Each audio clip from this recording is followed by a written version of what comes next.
Everyone, welcome to Medhan series. This is the episode number 62. In this video, we bring you static GK question that already has been asked in various government exam like NTPC, SSC, UPSC and many more competitive exam. The topic I'll be cover here like national symbol, historical events, scientific fact, polity and geography. For the quick revision, last minute preparation, building the concept clarity, subscribe now and stay tuned for next episode. So let's get started without any further delay. Question number 1 से start करते हैं। संसद के दोनों सदनों का सत्रावसान कौन करता है? राष्ट्रपति करते हैं। आर्टिकल 85 में दिया गया है। लोकसभा राज्यसभा का जब सत्रावसान होगा तो उसका हेड कौन होगा? राष्ट्रपति होंगे। राष्ट्रपति को शपथ कौन दिलाता है? भारत के मुख्य न्यायाधीश दिलाते हैं। आर्टिकल 60 में दिया गया है कि राष्ट्रपति को चीफ जस्टिस ऑफ इंडिया क्या करेंगे? शपथ दिलाएंगे। उपराष्ट्रपति के चुनाव संबंधी विवाद को कौन हैंडल करता है? सर्वोच्च न्यायालय करता है। आर्टिकल 71 में दिया गया है उपराष्ट्रपति के चुनाव से संबंधित विवाद को सर्वोच्च न्यायालय हैंडल करेगा। प्रोटेम स्पीकर अस्थायी लोकसभा अध्यक्ष नियुक्ति कौन करते हैं?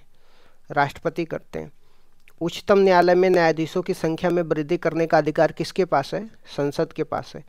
संसद के पास उच्चतम न्यायालय में न्यायाधीशों की संख्या बढ़ाने का पावर है। राज्यपाल और मंत्रिपरिषद के बीच में कड़ी का काम कौन करता है? मुख्यमंत्री करते हैं। मुख्यमंत्री की सलाह पे राज्यपाल मंत्रिपरिषद की अपॉइंटमेंट किया जाता है। संघीय शक्ति समिति और संविधान शक्ति समिति के अध्यक्ष कौन थे? पंडित जवाहरलाल नेहरू थे। समान न्याय और निःशुल्क विधि सहायता का प्रावधान किस आर्टिकल में दिया गया है? आर्टिकल 39 क्लॉज ए में दिया गया है। ये हमारे संविधान का भाग नहीं था। 42वां संविधान संशोधन करके 1976 में समान न्याय निःशुल्क विधि सहायता का प्रावधान डाला गया था आर्टिकल 39 क्लॉज ए में। भारत के ऐसे राष्ट्रपति कौन हैं जो निर्विरोध चुने गए थे? इनका नाम नीलम संजीव रेड्डी है। ये स्पीकर भी रह चुके हैं और प्रेसिडेंट भी रह चुके हैं। धन विधेयक बिल के लिए किसकी स्वीकृति आवश्यक है?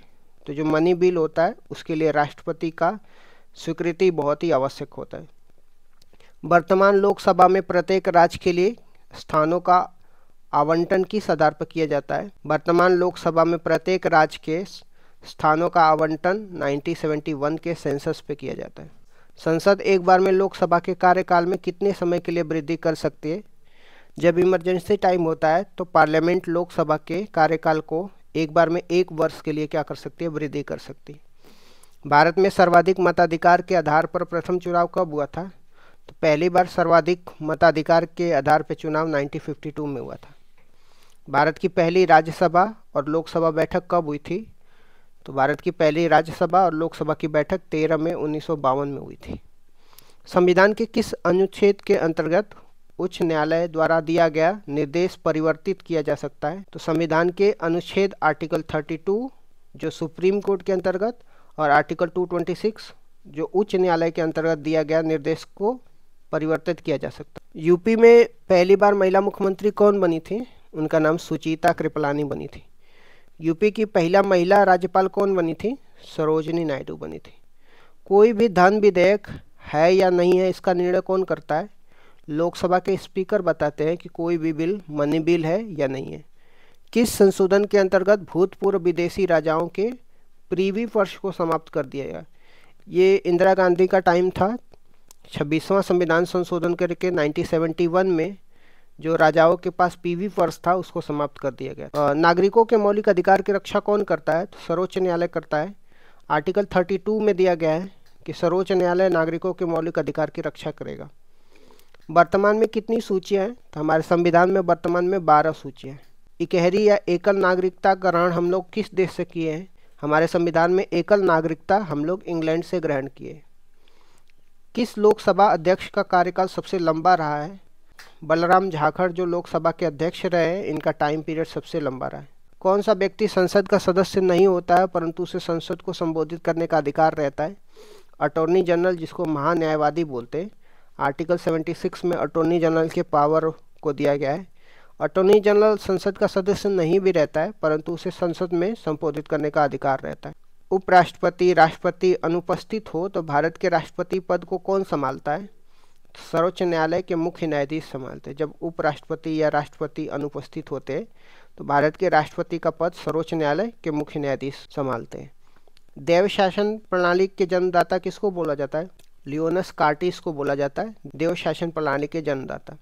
मानव दुर्व्यवहार एवं बालाश्रम को बैन किस आर्टिकल के द्वारा किया गया था?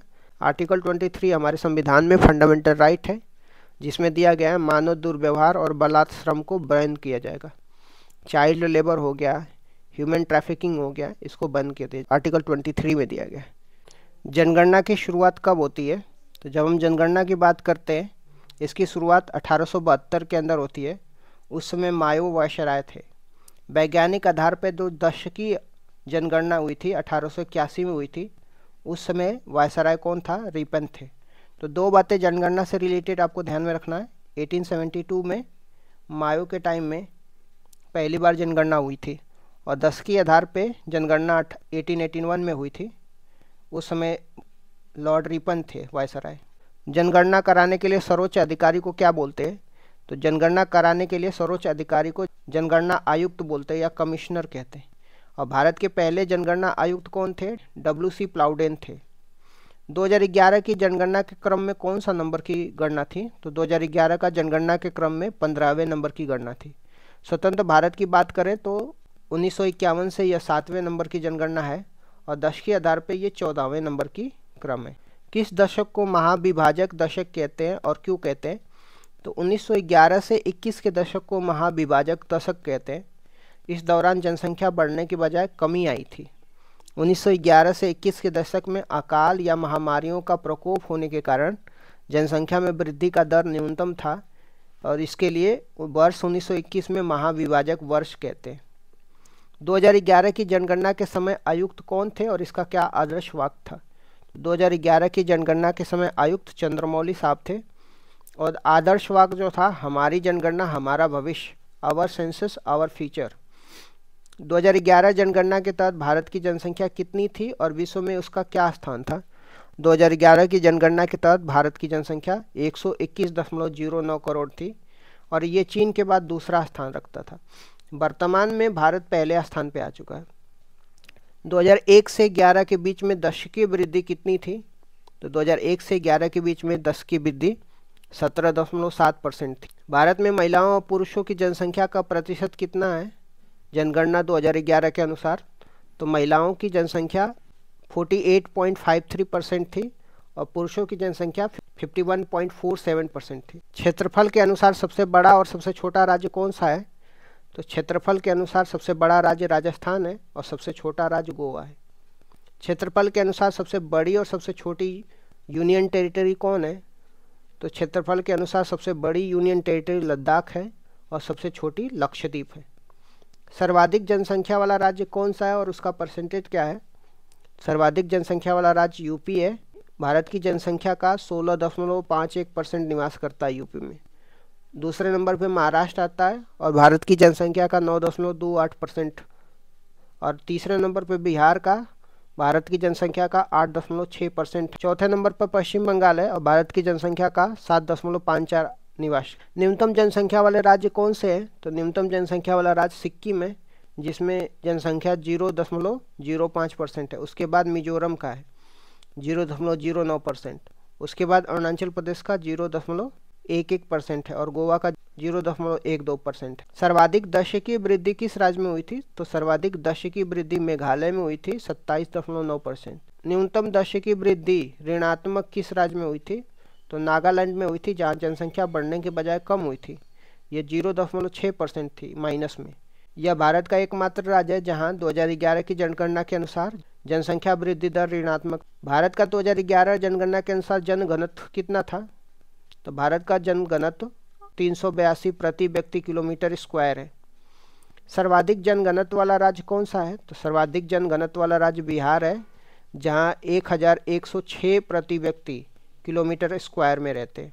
न्यूनतम जनघनत्व वाला राज्य कौन सा है? तो न्यूनतम जनघनत्व वाला राज्य अरुणाचल प्रदेश है, जहाँ केवल 17 व्यक्ति प्रति किलोमीटर स्क्वायर में रहते हैं। सर्वाधिक जनसंख्या वाला यूटी आपको दिल्ली देखने को मिलेगा।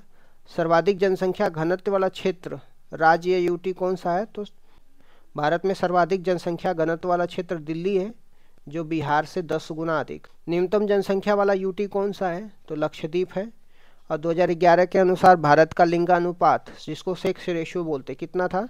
2011 के अनुसार भारत का लिंगानुपात 943 था।